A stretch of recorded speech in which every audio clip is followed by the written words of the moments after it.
Ever picture yourself in the CEO chair? Curious about the journey it takes to get there? I'm Sharon Fiehler with ABC to CEO, and welcome to the Preparing for the Possibility podcast. Dive in with me as we uncover the stories of those who've made it. Today's guest, a trailblazer you won't want to miss.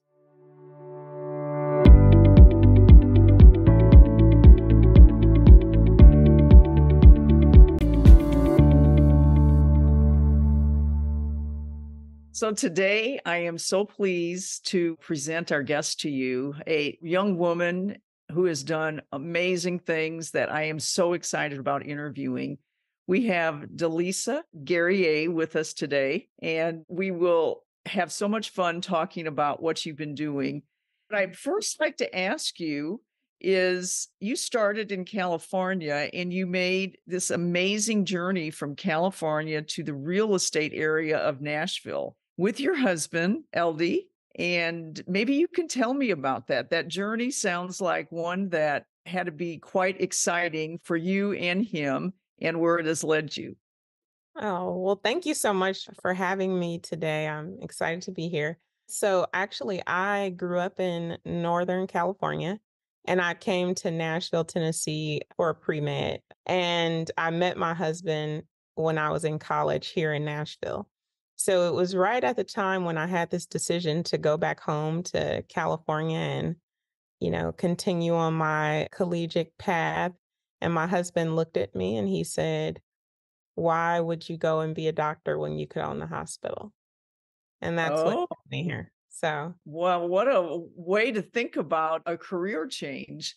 What a booming place Nashville is right now. I'm wondering, can you kind of set the stage for us what it's like to be in Nashville at this moment?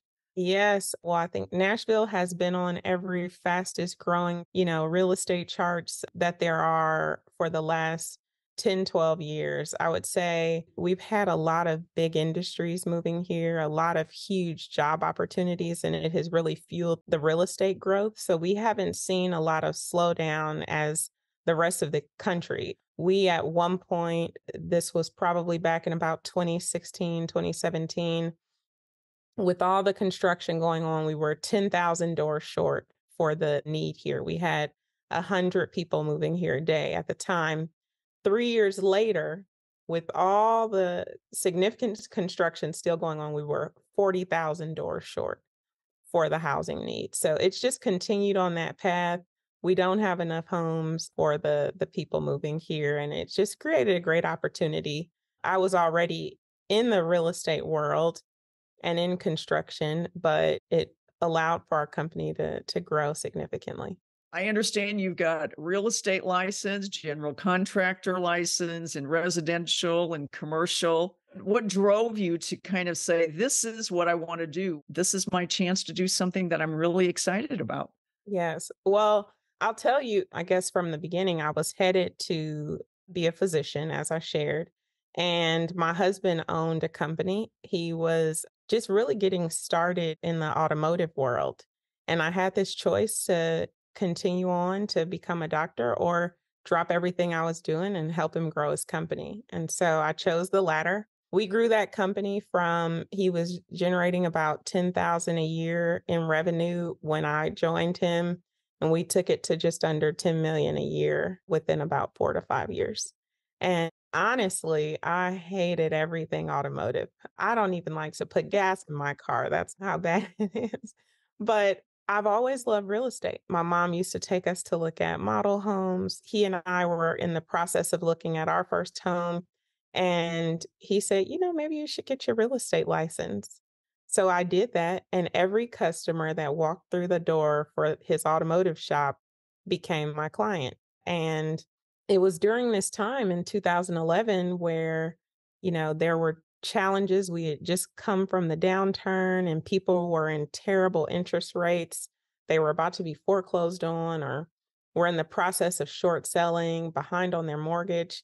And so I saw that their home could be sold for a profit, but they didn't have the resources to put into it to get it there. And so I invested in those families to help them get out of a bad situation. And that fueled my development company. So from there, we started buying land and building from the ground up. Wow. So even though you weren't a doctor kind of healing the body, you became something where you healed their life. You made their life better in many ways. Wow, I never thought of it like that. Well, it seems to me that I'm sure most people felt that they were in a better place because of how you helped them. Yes. So let's talk a little bit about your leadership experience. And are there particular fears or apprehensions that you have kept you awake at night? And, how do you go about having the courage to then move forward? A lot of the women who listen to us, young women who haven't experienced a lot, I think there's fear in many of us. There was in me. And I'm wondering if it's the same for you and how you handle it. Yeah, that's a great question. I would first preface this answer by letting you know that I am very faith driven. And I think that that foundation is what has allowed me to propel where I am. The weight is not mine. I've always felt like the ideas and the thoughts that we have are not our own. If it is something that God intended us to do, He gives it to us for a reason because He knows that we can handle it. And that's how I sleep at night because I know that I would not have this task in front of me if I were not prepared to handle it. You must have great faith because you are handling it well. And all of this is now leading up to something that is just piqued my interest so much, which is your Storyville Gardens. Can you tell us about that? That is a true passion project and such an exciting venture. It started off, my husband and I at the time, we had 3 children, and we were always looking for some sense of adventure for them. Nashville is a huge, growing town, but very little, things for children and families to do. So we found ourselves driving out of town or flying to Florida or Chicago. And so I grew up in Northern California. I used to frequent this small little park called Fairyland. It's 8 acres in the center of the city. It's the most whimsical place on earth, if you ask me. And there was some spark there that I just wanted to bring something similar here to Nashville. Well, as I started down that path, I found out how Nashville is one of the 2 markets in the entire United States that has had a successful theme park that's no longer in operations. So truly the need here drove the scale of the vision. And I'd say parallel with that, I've always been an avid reader and writer growing up, watching my grandmother who instilled that in me. And I was made aware of how alarming our literacy statistics are in Tennessee. 4 out of 5 children are not up to grade level reading at this time. And there's a study that shows that if we can just get them to read for fun, that it will significantly increase the test scores. So this was this light bulb moment of if we provide a space that encourages them to step into the story and step into the books and encourage them to read for fun, then we have the ability to create a significant impact. So at Storyville, will children actually be reading there or will they be experiencing the story through the environment you create? They will be experiencing the story in a lot of different ways. The best way that I can describe it is if you can see the impact that Harry Potter has had on the world, that is how we'll do it.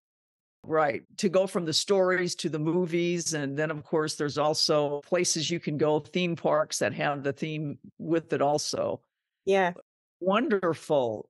So, what is the stage of this right now? Have you found a location for this, or how do you go about bringing this from a great idea to reality? Yes, it's been an incredible journey. We spent quite a bit of time in site selection mode for the last several years, and we narrowed down our options. And for the last, I'd say 2.5 years, we honed in on 2 different ones. And now we are going through the process, primarily focused on one that we have a great relationship with the county and their excitement to see a project like this come to life. And we are finalizing our public private partnership. And once we're done with that, then everything will be made public and we will see dirt moving. Yes. So sometimes I like to think about where you are today or where I am today. And then I kind of go back into my past and think, boy, if I only knew this back then, I wonder if it would be easier, if it would be different. Do you have any moments where you ever kind of think back in time and have wisdom today that you wish you had then? Oh, that's such a great question. Yes, I do. And there's several things that I wish I knew. I'd say the biggest one, though, is really the gravity of our goals. We can think as big as we want, we can go after something small or something big. And that thought or that scale really sets our path. And so I just tell myself to think a little bigger. I thought I was going to build an 8-acre park. And I spent Well, a lot of time on that. yeah, well, that's a great way to think about it is think big. I haven't thought about this till just now, but what is it about leading something like this that makes it exciting that you can tell other young women becoming the head of something has an excitement to it? What about doing all this and heading it up is exciting to you? Well, I think that representation matters. I think that we need to have great examples of women who do incredible things. For me, a big part of my story is my mother. And my mother, she had my sister and I, and she didn't have time to go to college and try to figure out, how to feed us. So she went and joined an apprenticeship program to become a pile driver. And very unconventional for a woman. She, goes out all day on docks and barges and bridges in her Carhartts and her work boots and comes home and is the mom that, is the ideal mother, makes dinner and does our hair, and so it was incredible to have an example in my home that there are no boundaries as to what we could do. We could cross any lines. We can sit in boardrooms. We can put on work boots. And that has really fueled me for stepping outside of the boundaries and taking lead and, you know, getting things done. Yeah, it sounds like an amazing woman. And I think for all of us, we have different people in our life that have impact on us. And how fortunate you were that one of those people for you was your mother. Yes, yes. She's amazing. I still look at her and I say, if she can build a bridge, I can build anything. So, There you go. I love that. I'm sure over the years have had people give you advice. I mean, you're a young woman, and I'm sure people are always thinking there's information they can give to you that will be helpful to you. Do certain pieces of advice stand out to you that you have been given over the years that you would like to pass on to other people? well, I'd say I was told to listen to the people who are where you want to be, and have done what you want to do. And one of those people was a gentleman named Pat Emery. He was a real estate developer here in Nashville, a true pioneer. I mean, they called him the grandfather of real estate. He was able to see something in an area and really and develop it, step outside the lines, bring it to life in a way that it hasn't been done before. It's true for a project here called Fifth and Broadway, almost $1 billion development downtown Nashville, along with the whole area called Cool Springs. And he became my co-developer in Storyville before he passed. He was a co-developer for 2 years, and just this month made a year of his passing. But I remember going to him in the trenches, when it's hard, because it gets hard. And I would look at him and I would say, Pat, this is hard. And he had this smile that would light up the room. He looks at me and he says, DeLisa, we're just having fun. I love that. Yes. And those words have stuck with me forever. And honestly, they're true in whatever field you're in, whatever you're pursuing, is just have fun. Yeah, I think too often, and I think I'm probably guilty of it. I get so involved in what I'm doing that I kind of forget why I'm doing it. And I think it changes your whole attitude when you look at what's ever in front of you with kind of a light spirit and how do I make the most of this? So, I know you face challenges. What are some of the biggest challenges you're facing at this point in time, and how are you handling that? Well, yes. And I think that that's on several facets. Our real estate development company, sometimes the challenge is that you have a vision for something and you have to allow everyone else to see it and to make it happen. And developing a team, sometimes it's challenging and sometimes it's easy. I feel like the team that we've had with Storyville came together seamlessly.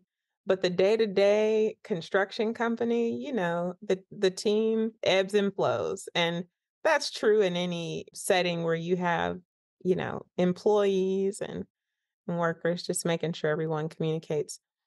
But I think that that's the true basis of it is communication. And that's what we found as a solution. Right, right. Now, you mentioned you have children, and you mentioned how much of a role model your mother was to you. I'm sure your children are now looking at you and not realizing that they're seeing a role model. So, are there things that you make a real point in trying to communicate with your children that maybe has an impact upon them as they continue to mature in their lives? I hope so, and I think it'll be some time before I really find out if it sticks or not, but one of the biggest things that was instilled in me that I have pushed to instill in them is to finish what you start, and I think with that just small little thing at the forefront of your mind, you begin something knowing that whatever it takes to finish it, if it's a study guide, if it's homework, whatever it is, if it's a presentation or a financial package or development, just finish what you start. Well, I'm sure because you have that attitude, I will be privileged someday to go to the Storyville Gardens and look forward to that opportunity. It sounds so exciting. So, what would you like to add that we haven't covered at this point? Do you have some other words of wisdom for us? You've got so many morsels of different kind of knowledge here. I enjoy hearing it. So, I just want to make sure we capture everything. Let's see. I'd say one of my biggest tokens that I like to leave with women or anyone who is just about to get started in business is that there are three things that make a successful venture. And those three things that I found personally are the people, and that is, like I said before, putting together an incredible team. And those people will come to you, the people who see your vision and who want to be a part of adding value to you. And through that, you add value to them. The package, I have found that it is difficult to try to describe what your vision is. You have to put it on paper. You have to put it on paper and you have to outline all the different things. I remember when I first got started in real estate development and I went to a bank and I said, "Here are 4 houses I want to build on this land."